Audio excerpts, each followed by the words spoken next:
If you don't speak, you get a 0. Try to speak. And then, alright, what do you guys think? Name, say your name. Connor. I thought the concept of myths not being what it's normally thought of as just being like a lie or a story, but that myths are just kind of a way to convey truth was interesting. I never thought about it that way. Why not?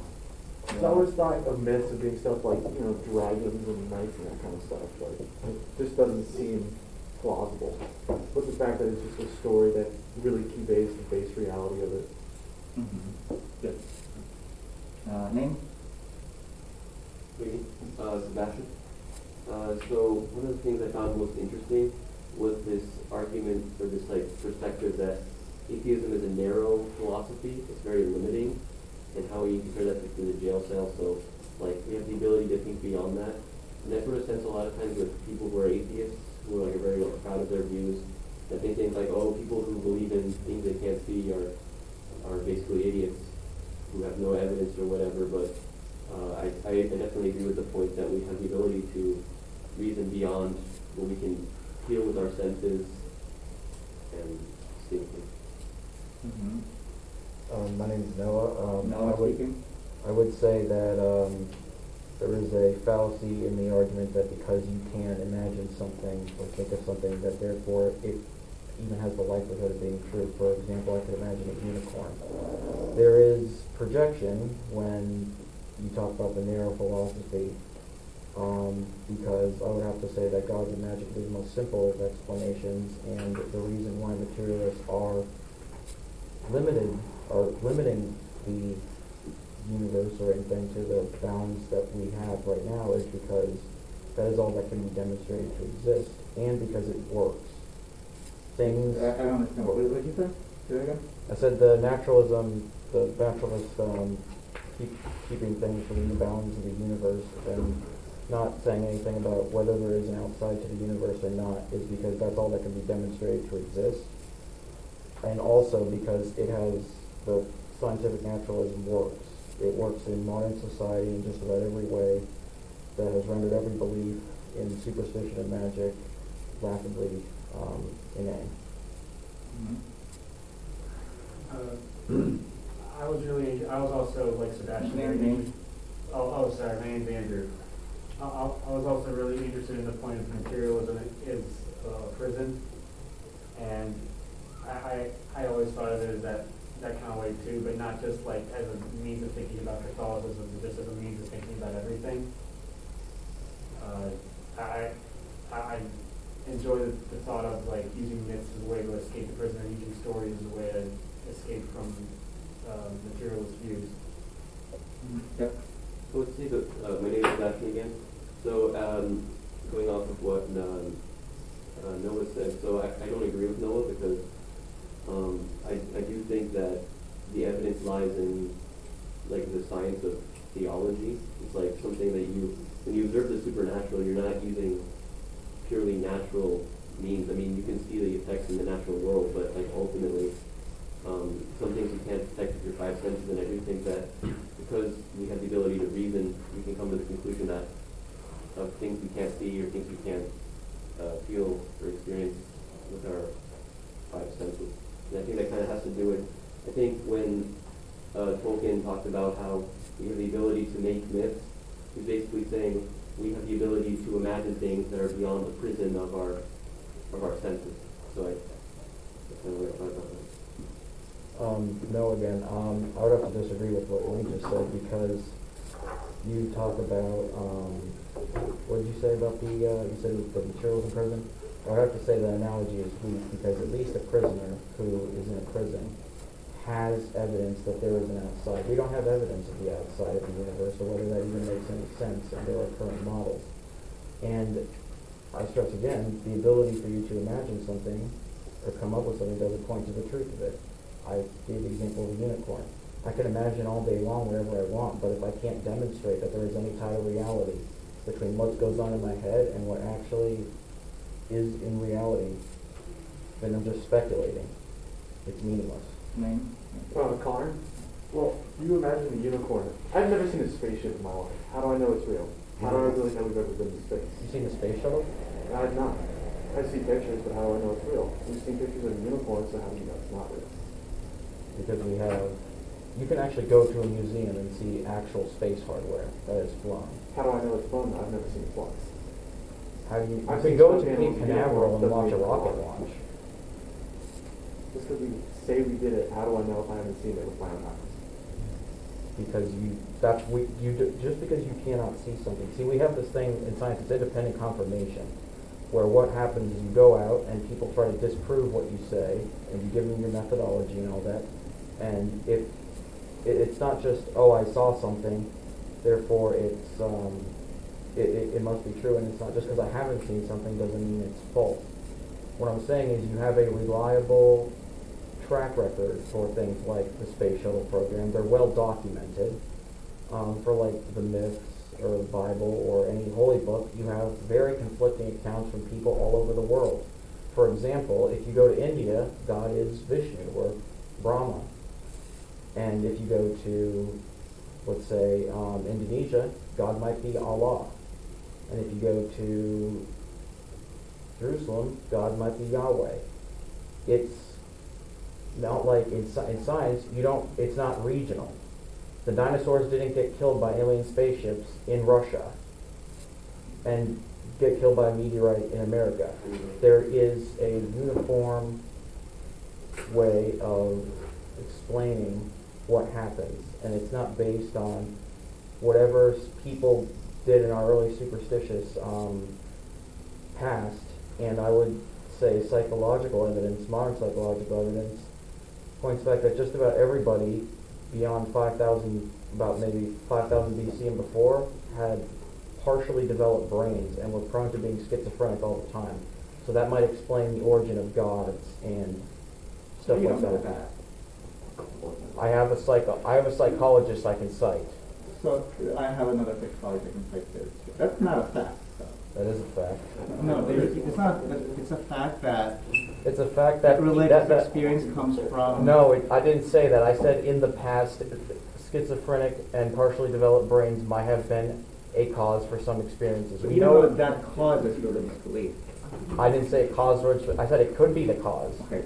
There might be other causes too, like our pattern-seeking nature, where we're prone to seeing agency in things where there might not be agency. Like when we see something rustling in the grass, the person who thinks that there's a tiger in there, he's going to run away, and he's going to be more likely to survive than the person who says, "Oh, it's just the wind." What if there's an actual tiger back there? Well, he's dead. All I was saying was that you make possibilities, right?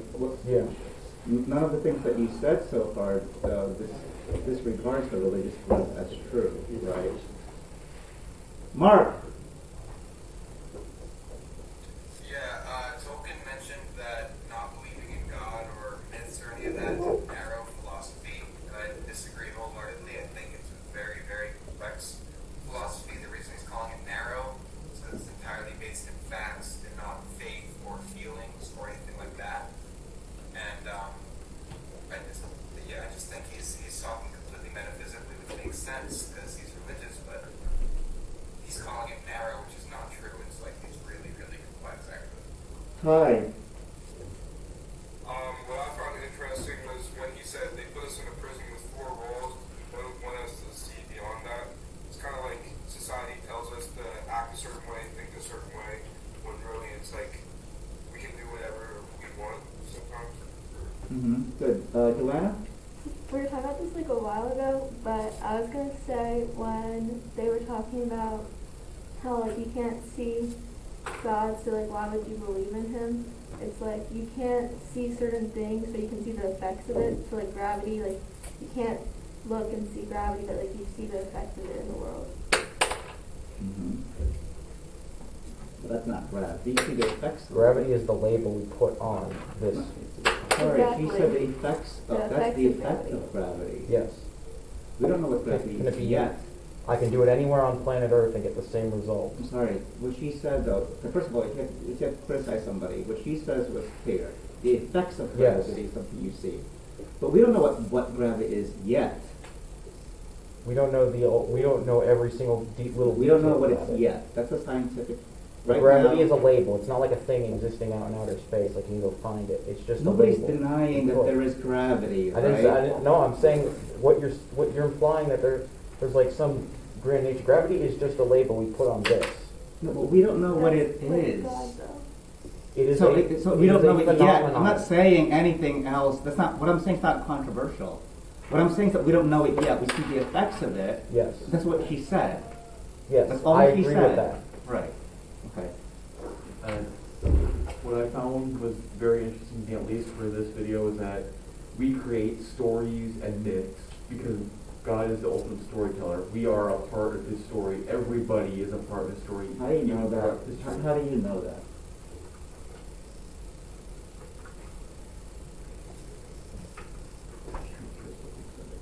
What? Tolkien was talking about. How do you know that? It's true.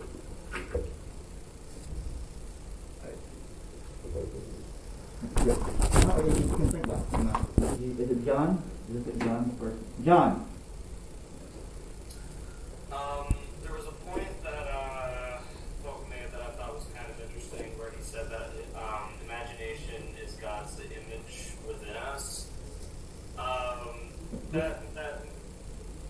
That thought kind of went in my head a couple of times. I remember wondering when I was a lot younger, like, is it wrong to kind of fantasize about wanting to like live in like another world or something? Like, is that wrong to want to live in a world that you yourself have thought up of, and to kind of think of it the other way around, where it's actually what you're thinking of is sort of just another image of what God has made is kind of an interesting way to see it. Good. Marika. So what stuck out to me was the line, "We make things by the law in which we are made," and that makes sense because there's such like a vast variety of creations because everyone is so uniquely made. Who's this? I can't see it. Who's this? CR. Cece. Something I found interesting was when he said that we're all part of like God's story and maybe it's the true myths and like it's the argument for myths. How do you know that? You know that because it's like because God like made like the story, like he's the true storyteller. How do you know that? Like, How do you know that? I mean, we don't know for sure, but I mean, I guess faith kind of plays a big part. You don't believe in Santa Claus, right? Why would you believe in God then? Just because of like the facts that kind of not prove, but like assist in God's existence. Like what? And then also, Like what? Like what? like the story about Jesus and like I guess his history and how he died for our sins and just like Okay, but you're assuming that's true, right? yeah. But you can't assume it's true. You have to show it's true. Does that make sense? Yeah. That's good. Cole. You mentioned Santa Claus, so I guess you could almost say that believing in God is kind of where the tradition comes in, because Christianity has been around for like thousands of years. So what? So we today. So what? Who cares what tradition says? Hinduism is 6,000 years old. Does that make it true? Thank you, I didn't know that. So, where was I? I'll come back there. Sarah. I like what Casey said. I like how you said everything, even like the small things, are like God's story. Mm-hmm. Because I was like, believe that everything happens for a reason. Mm-hmm. Good. That's me. Nathaniel is here? Is this it? I can't. Is this Nathan? No, Nathan, right? Yeah, this is Nathan. I thought it was join Nathan? Yeah. So I found it like very interesting, and I agree with them. Yeah. It is the hideous claim that there's no supernatural order to the universe, and I think this is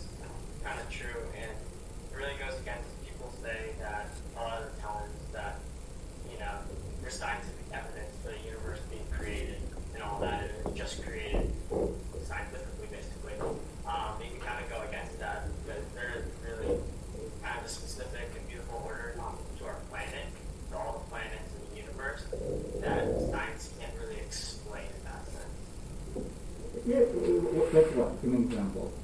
I mean, just look at like our planet. It's like made in like a way that, you know, it has an order, it has an ocean, it has land masses, it supports life. Our universe, all galaxies, stuff we haven't even explored is just this kind of crazy like order that was like meant to be in this place for a reason. Bryce?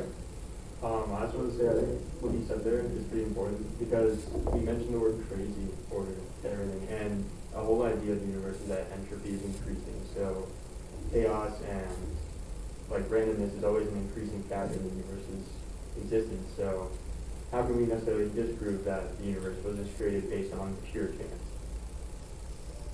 I don't understand what you're saying. So entropy, so that's That's not entropy. how Okay. Entropy is just increasing chaos. Yeah, I know what entropy is. So, Okay, so what can necessarily disprove that some random cataclysmic event, at the very beginning of time, how does that disprove the fact that the universe was just created on random chance? There's no disproof necessarily. So you're saying it, I'm sorry, so you're saying that there's entropy and then that cannot disprove that this doesn't come about by chance? Is that Yeah, it can disprove that like random chance just didn't create the universe. Okay, so you're saying that it's possible that this whole thing was chance? Yeah. Okay, good. I wasn't sure what you were Yeah. saying. Let me see. Is it Ryan? Yeah, that's Ryan. Yeah. Adding on to what Nate said, that there's some things that science just cannot explain, where the only reasonable and logical explanation is something supernatural, whether that's God or an alien or something, like the miracle at Fatima with the dancing stone, that cannot be explained. That had to have been happened by. But you don't know that happened. Fallacy. How do you know that? Fallacy. Okay, excuse me, Noah. Sorry. You don't talk when. First of all, Noah, you're being disrespectful. I apologize. You are. It's important to assume the other person has good intentions, right? I never assumed otherwise. And also, it's not like you know everything either, I never claimed to. right? Now, how do you know? Well, one, the Fatima, you don't know that's true. But tell me something else science can't prove. Will never be able to prove. The shroud, the Magna Mariana, with like the acid splat, I guess touched with acid and nothing happened to it. And there are various other miracles that science just can't explain.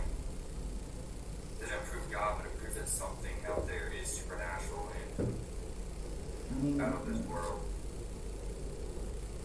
Think of another example, okay? And then I might get back to you.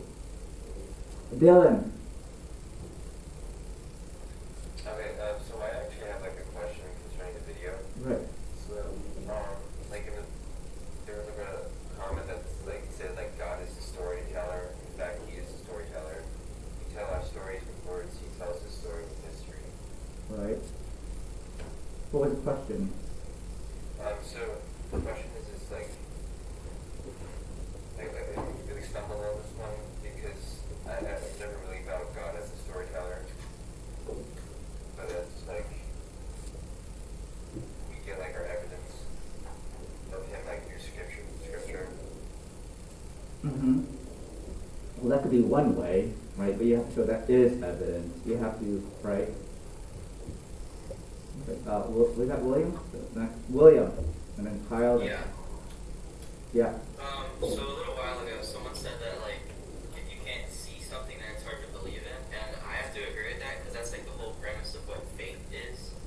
Like you have to kind of like trust that it exists without seeing it, and that's kind of like what God is. You don't believe in Santa Claus, right? No. So. But like with God, like you have faith that He exists. Yeah, but you shouldn't have. Why do you have faith in God and not in Santa Claus? Because I know that one's real and one's not. How? I know that one's real, but You know God is real. You know it. no. Okay, but you shouldn't believe something without evidence, right? Right. Yeah. Good. Is that William? The next one. But that was William, right? Kyle. Yeah, that was Yeah, like going back to what Ryan said about the miracles and stuff like that can't be explained by science. I think there's been like, I'm pretty sure at least there's been like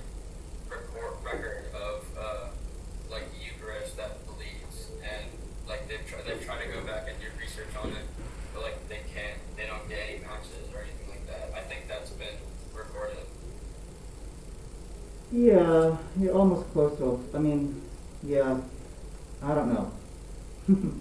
I mean, you can make objections with that, right? But Yeah. it's a decent example. Okay. Ty? Yeah, I just have a question about, like, towards the end, he said something about if you, like, don't believe in this story or something, you shall, like, live a life of darkness Right. or something like that. Right.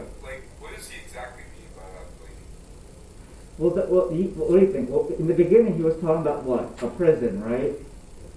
Of materialism. Darkness in the sense of life would just be absurd in the end. It would just be a catastrophe because there's death and that's it. okay. Yeah. Is it always, like, is that always going to be it? If you there's- don't believe in it, it's just going to be darkness? If there's no God, death is the final. We're just gonna die. That's it. That's what he means by catastrophe. It's just everything ends. Right? If there's no God, right? Which is a consistent view, right? Well, George, sometimes with those who haven't spoken. Nathan, you spoke, right? Nathan? Yeah, I spoke. I'm trying to see. Okay. Okay, George. Going back like what you and Will were talking about, like the Santa Claus thing. It's Mm-hmm. not easier to like what if you've seen like someone or your parents put like the gifts under the tree, so then you have like evidence it's not Santa Claus isn't real. Versus like with God, you can really there's nothing you can see to prove that. Explain, say that again. So if you what? What's the example that you gave? Like you know Santa Claus isn't real. Right. You saw someone or your parents put the gifts under the tree. Sure. So then like you instantly know Okay. it's not real. So you have evidence against Santa Claus. Okay. That's what you're saying. Like with God existence, really, we really don't have like, evidence. Like, Oh, you don't have evidence against God. That's what you're saying. if he exists or not. Right. Okay. Nathaniel. Did everybody speak? Did Natalie speak? Sorry. Can you speak? Okay. Go, Nathaniel. I think today, especially non-Catholics, try to pin science first religion instead of seeing how they can work together. You know, God might have created science and all of these like mysterious for humans to figure out.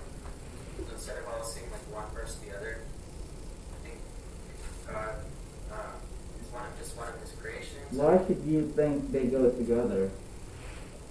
Because if He really created this earth, then He wouldn't.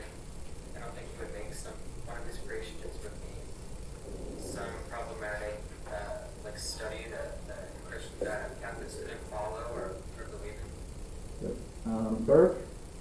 Going back to what Ty said in the beginning, as how the prison was kind of like how you have to like conform to society and just go along with it.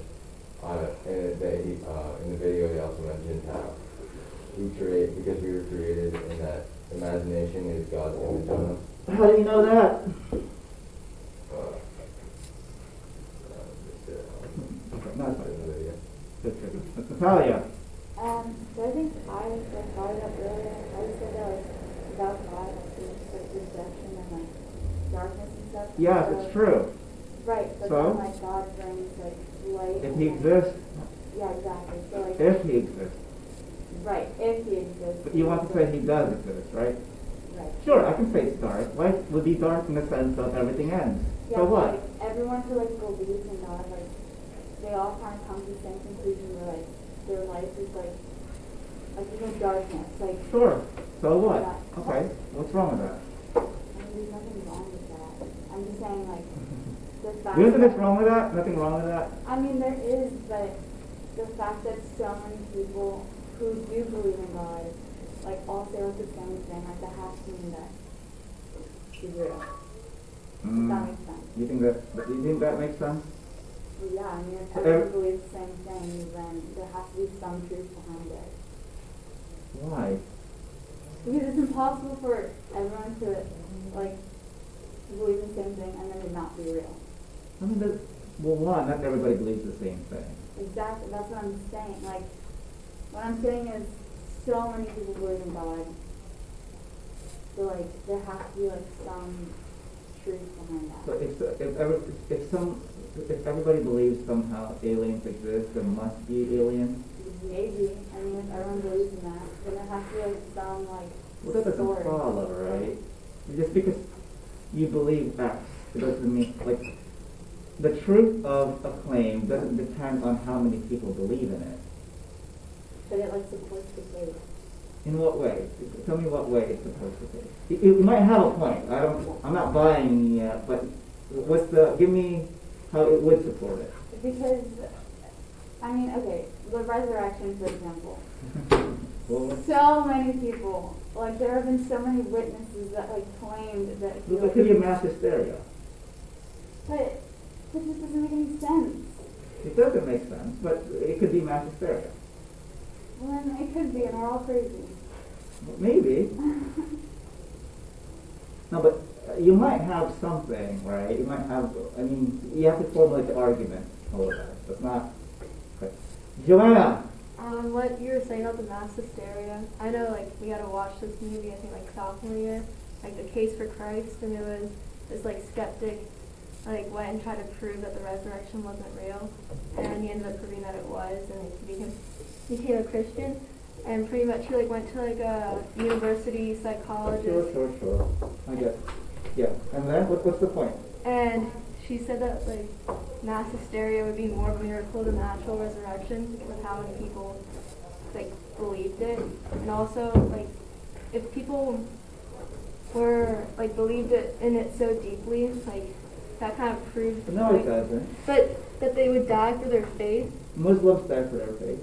Yeah, but that's because they believe it so deeply. If you saw can something... be sincerely wrong in your beliefs, right? Yeah. You can be wrong in your beliefs, even though you're sincere about it. But if you saw something and you didn't believe in Jesus and then you ended up dying for your faith... Sure. They believe Jesus rose from the dead. Yeah, that's what I'm saying. Okay. It doesn't mean it's true. But why would you die for it if you didn't believe it's true? Muslim, yeah, sure. They die for it because they believe it's true. Yeah. It doesn't mean the belief is true. Mm-hmm. Right? You can believe, I mean, Mormons can die for their faith, doesn't mean Mormonism is true. That's true. Right? Yeah. Hold on, let me see. Dylan? Did I already call him Dylan? Or is this a new? Yeah, you're already calling me, but there's some people that want to take out, it's okay. Well, did you have something else to say? Oh, yeah. Yeah. Okay. So, I just want to, like, I have a question. Like you said earlier, you said that if God doesn't exist, then we all die. Yeah, sure. Yeah, so how, I'm kind of like stepping out of like a religious perspective for a second. How are we for sure that we will all die if God doesn't exist? Well, entropy, talking about thermodynamics. I mean, the universe will explode. I mean, it's not explode, but it will. Physicists will tell me that the universe will end somehow. We don't know what's going to happen afterwards, but it'll end. You will die. I will die. Our bodies are made to die, right? People die. So that seems to be, that's easy, right? Bodies decay. Yeah. I don't know. And is it Andrew? Yeah. Yeah. Do you think that believing something that we're not believing something, but like telling stories or something that is objectively Sorry, can you speak up? Speak up. Is telling stories of something that isn't true objectively a wrong thing to do? Tolkien says it's not. You tell me why it's not objectively wrong. Do you think it's objectively wrong to tell stories that's like a fiction story? No, I said it isn't wrong. Why not? Well, because it's a like you said, it's a way to escape a prison of materialism. It's a way to explore your imagination and to think about have other ways to think about the world. Sure. We imagine things. So what? Well, it's just fun. Sure, but Tolkien says it's not just for fun, right? I mean, dolphins play. They actually play with each other. They have fun. But there's more to myths than just it's fun, right? He's making a larger claim, right? Noah, and then is it Ryan I over there? I apologize for my earlier outburst. I do have to disagree with Nathan and all of you because you guys were talking about like the universe and how that like we just can't explain it. There are some things we can't explain, and the correct answer is I don't know. I'm not God or supernatural. But I also kind of object to the point that like if there's no God, life is meaningless. I would have to say, at least under the model of Christianity, life is meaningless with God, because all you're doing, depending on your model of heaven, you're just praising Him forever eternally. But I think it's... I'm really sorry, make that claim again? I said, like, under some models of Christianity, when you go to heaven, you're just praising God forever. I don't think that's a very meaningful afterlife. But why is that not meaningful? I wouldn't want to spend my life serving someone forever, especially someone who is... So, for example, you don't want to be with people that you love. I would like that. I like to be with people I love. Okay, that's heaven, though. Not all models, but there are models where you are with people you love. But the thing is, like, it doesn't have to be that way. But I'd probably get bored of it after a while. No, it can't be boring because it's always new. I still don't see the point of eternal life. I do not want to live forever. I want to. You don't want to be happy forever. Well, no, actually, I don't. I would just like to die when I die. I'm sorry. So you want the people that you love to die, and you don't want to be with. You just said, for example, you like being with people that you love, yes, right? And you think it's okay that they just die, and at least you're sad. Well, I'm going to be sad when they die. What I was saying is, as a sentient being, the idea of existing forever is something that would scare me. Sure, but you're assuming eternity is boring because it has. I mean, everything gets boring after a while. How do you know that? I have experiences. No. How do you know? You said everything after a while gets boring. You made a universal claim, right? Yes, I did make a universal claim. Okay, and you don't know that, right? I don't know that everything that I will ever do or could ever do could possibly be boring after a while. Sure, so then you can't make that claim. Okay, then I must have misspoke. Good. I do think that this life, at least, is meaningful and wonderful things to do in life, regardless of whether or not it's going to matter 5 billion years from now. I have today and everything around me, people who love me, people I can love, and those are the reasons to live for tomorrow. Those are the reasons to Good. Mark. seek it. Yeah, so you said when talking about heaven that it would be you don't want to be happy forever, and I would make the argument that it's impossible to be happy forever because you kind of need the lows and the bad feelings to notice, when you're happy. And like you don't really feel happy unless you can feel sad. Good. Otherwise, it's just constant. Okay. No, so here's something. You said it's impossible to be happy forever. You made it clear. Impossible. Yeah. What do you mean by impossible? I mean, at some point, you're like if you're just happy forever, then it wouldn't really be happy because you can't experience happiness. No, that's not true. You used the word impossible, right? It can't happen. Something is impossible if there's a contradiction, right? Right. What's the contradiction between happiness forever? Because a person, for example, Ty could be playing basketball. He's happy after one performance. He's not sad, but the next day he gets happier, and then happier, then happier. You're still happy, right? Now, there's no contradiction there. If your degrees of happiness increase, there's no contradiction. That's not impossible. Now, I'm not saying it's true, but I'm saying it's not impossible, right? So basically, life in heaven would just get happier and happier and happier every day, even though nothing's changing. What do you mean nothing is That's what you're changing? saying. Heaven does change. So if heaven is infinite, right? It's always better and better and better and better. It doesn't end. Okay, so it is constantly changing. And you said Yeah, sure. We are constantly changing. Yeah. And you said the reason people will be constantly happy in heaven is because they're around loved ones. And I mean, just because you're around someone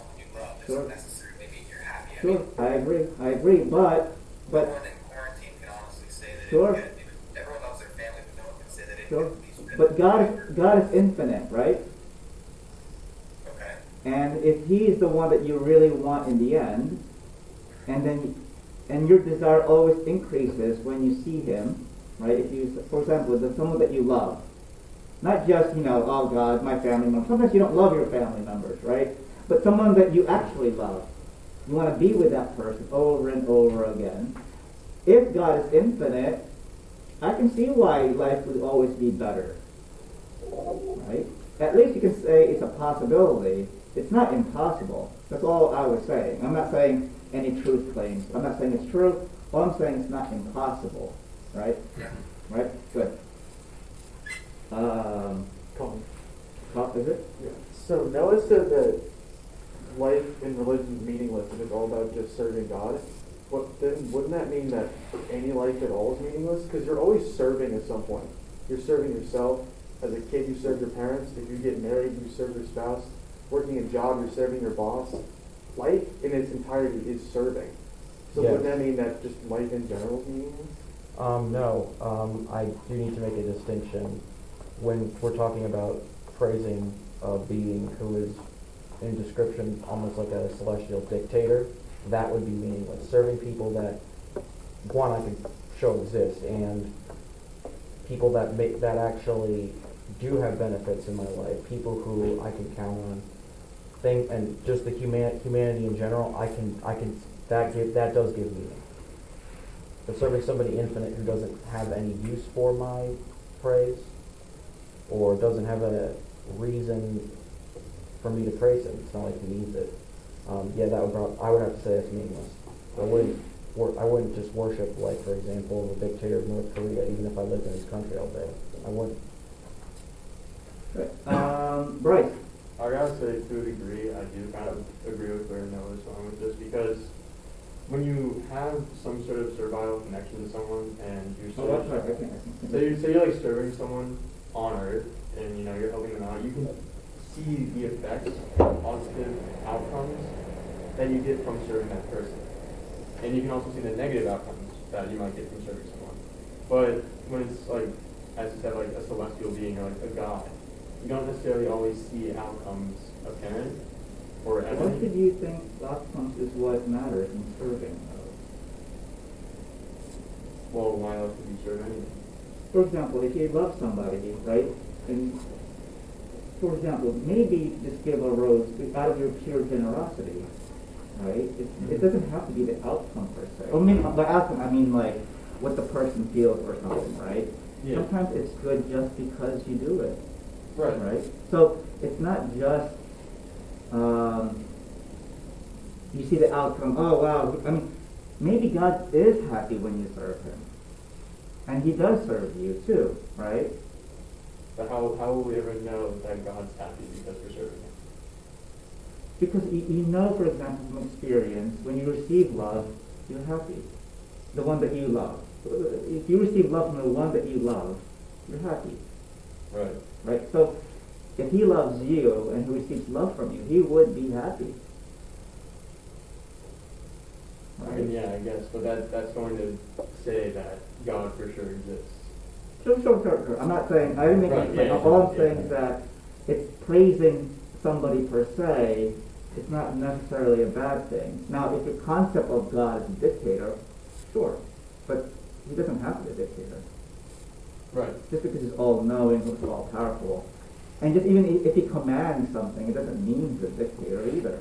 Because rules could be good for you, right? Yeah. Right. Hold on, let me see. Is it Ryan? Yeah.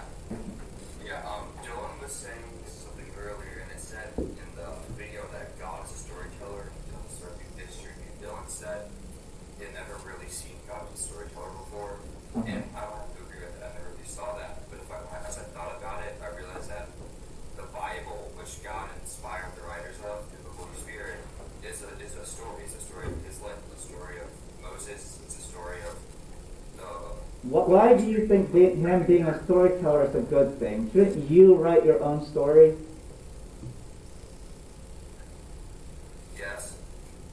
saying that God wrote that story for us, and But that we can write you our don't think that's learning from his. okay? But your story, and then he said, is that the whole history of the world is his story, right? You don't think that's something? Why? But don't you want to write your own story and not God to write it? Yes, and we are, because that's where we have free will, so that's where we can make our own choices. But we can use the history and the story that God told us to make the right choices. Okay, not bad. I mean, that makes sense. I forgot your name. Sebastian. Yeah, Sebastian. And then, hold on, who's that? Who's the next one there? John or Jack? Who's the after Ryan? John. That's true. John. Okay. So Sebastian? I think on the subject of spending eternity with God, I think it's a good time to reflect on the fact that if we really love God, then we will want to spend eternity with Him. Like, if you, the thing is, like, for example, like when we do things that make us worthy to go to heaven, like let's say like we spend time in prayer, like our prayer reflects the fact that we love God, we want to spend time with God in prayer, which shows like, and we're made in the image of likeness of God, so humans in a way have that, think a little bit like God does. So if you want to spend time with someone, it means you love them. So if you want to go to heaven, then it means that it'll be shown in what we do. And ultimately, if you don't want to go to heaven, I think it has to do with the fact that, obviously if you don't love God, why would you want to serve Him for all eternity? And there's the thing is, when you take an atheistic mindset, it's kind of like purely material. Yeah. You can't really imagine why you want to face God for all eternity if that's not your idea of what's fulfilling to you. That's just kind of what I thought. Yeah. No, the argument that heaven gets bored, I think that's a bad argument for atheists. It just is. I mean, it's because heaven is what you want, right? If it's by definition, it's a fulfillment of desire. I mean, that's not a good argument against it. Yeah, and also, I mean, we don't know exactly what it's going to be like. I mean, our Lord tells us in Scripture that, like eye hasn't seen, ear hasn't heard. But okay, don't assume Scripture. Well, I mean, for the possibility, you're talking about like a possible story. That's true, right? Well, I mean, I'm not arguing right now whether God not exists. I'm saying we assume that God exists. Okay. If He exists, this would be the case. Yes. John. I was just going to ask a question about a sentence that Tolkien said, and it was that there is no tale ever told that Volna would rather find was true of its own merits. I was just kind of asking what he meant by that. He meant more or less, it fulfills every desire that we have. Yeah. Is that Nathan? Yeah. Nathan? Yes. And then. This is kind of just like adding on to like what Ryan said, like my opinion on it, I guess. I feel like God, He wrote His story, the Bible, and He's writing His story as time continues to go on. That's all part of His story. But He set like a framework up for us to basically, we have free will, so we can do very evil, we can do things we want. So we're basically writing our own stories, His story basically. So Nathan Dion, right? That's your last name? Yes. I do have to give Ryan a 5. I just didn't think he was going to respond well to my questions, so I have to give him 5. Both of you guys. Well, I mean, it's okay. Kyle was close, but I didn't like, I think if he had a better example of a miracle. Right. Bryce, and then. I just kind of wanted to go back to the whole idea of not believing in God and just doubting.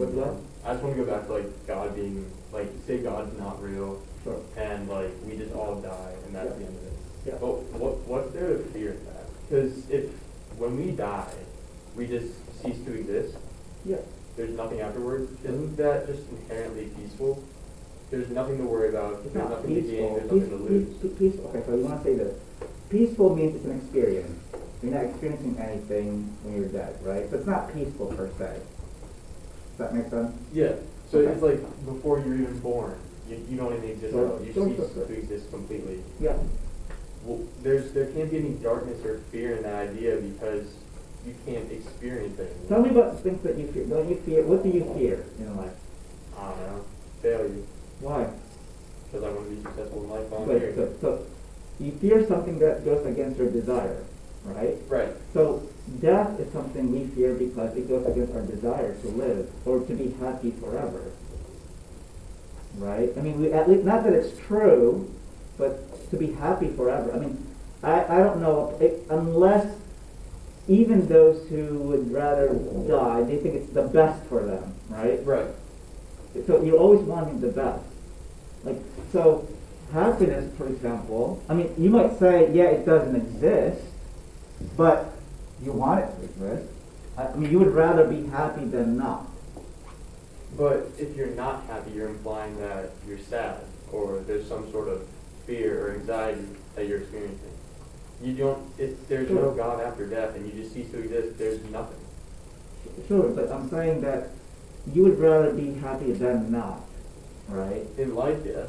Yeah, so in other words, you want to be happy, right? Now, death takes that away because you won't experience anything. That's what in that sense it's dark. Not that it's true, it could be delusional about that desire, but you desire it. I mean, you have to bite the bullet that you don't want to be happy. That's a silly thing to claim, right? You don't want to say that. You can say, I desire to be happy, but it's an illusion, right? What Freud would say, for example. Right? It's an illusion. You can say it's an illusion. I don't know why we have that. But to say, I don't want to be happy forever, yeah, right. Yeah, right. I mean, to bite that bullet is silly, I think, right? Yeah, I mean, otherwise, why do you do the things that you do? Because you want to be happy, right? Or at least, by happy, I don't mean just like an emotion. I mean like a meaningful life, right? Yeah. Yeah. Hold on. Mark, and then Kyle. I just had a question about religion that I've kind of always wondered. If God has no physical form, that would suggest that it doesn't have a gender, so why do we call it a he? Yeah, the thing is the language, it could be neutral. Like for example, in German, for example, Mensch is just a neutral thing. The he, which is just semantics. But it's true. Like he has no gender. It's not a it's not a body. Right? Kyle. I think it was Bryce that was saying that about like nothingness, right after you die. That's like always been such a hard concept for me to understand. Like I just don't like. I don't know. Maybe it's just easier to think of like heaven or afterlife afterwards, right? Because it's just that's something else that you can go to instead of like death, where it's like nothingness. And then how do you even experience that because you're not there? Yeah.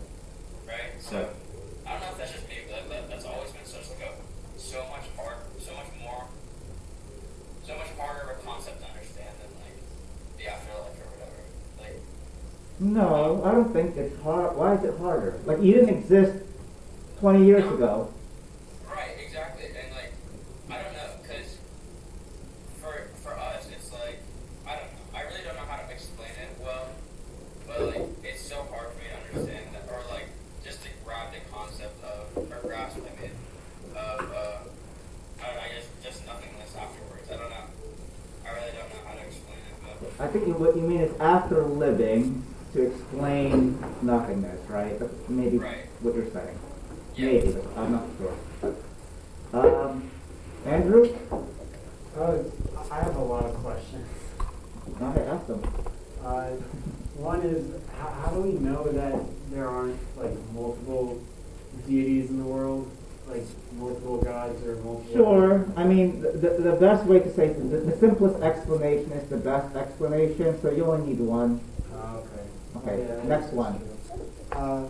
No, I'm not saying it's impossible. I'm just saying usually one is it's the simplest, therefore Yeah. but it's the best. You don't multiply causes beyond necessity, right? Yeah. The second one is, how do we know that after death that we still abide by human emotions and human Sure. Good question. laws? Good question. Like you say happiness after death, but happiness is a human emotion. I mean, sure, animals are known to feel happiness, but that's still like an earth-bound emotion. That's a third-dimensional bound emotion. Sure. It could be then that assumes that there's something about us that's not bound by space and time. Yeah. Or at least the body. There's something apart about us. You can say that. I think that's all. Oh, that was easy, right? Good. Noah. I just want to point out what Bryce said. It's not death that most people fear. It's being dead. It's getting dead. How we're gonna die. And I know you said the simplest explanation is usually the best one. I think that's Occam's razor. I think it would be better rephrased. The one that makes the fewest assumptions is the best. That would be the same thing. Well, if that were the case, then no God would be the best because it Why? doesn't assume there is one. No. Okay, so fewest assumptions, right? So you're talking about a priori or background knowledge. When it comes to Bayesian, do you know Bayesian epistemology? Yes. Okay. Simplest explanation, right? Yeah. It doesn't mean that there's no assumptions being made You're here. assuming a God exists, right? And it's not assuming, but that's a hypothesis. Every hypothesis is an assumption. There's only two assumptions that you can define it, right? But that's what a hypothesis does. Simplest explanation is that which would explain the evidence. Yeah. And not about assumptions. It's about the hypothesis explains the evidence without adding more information. That's all it does. Yeah. So there could be.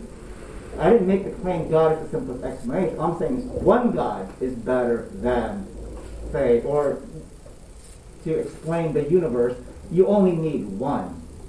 That's all I said. Yeah. Just need something sufficient. So that's why somebody would say, how do you know there's not many gods? Well, just one would be enough. That's what it means, right? Yeah. Oh, with regard to in comparison to multiple gods, but I would make the claim that. Yeah, well, that was what I was answering. Yeah. Right? Yeah, that's all. All right, well, I didn't answer anything.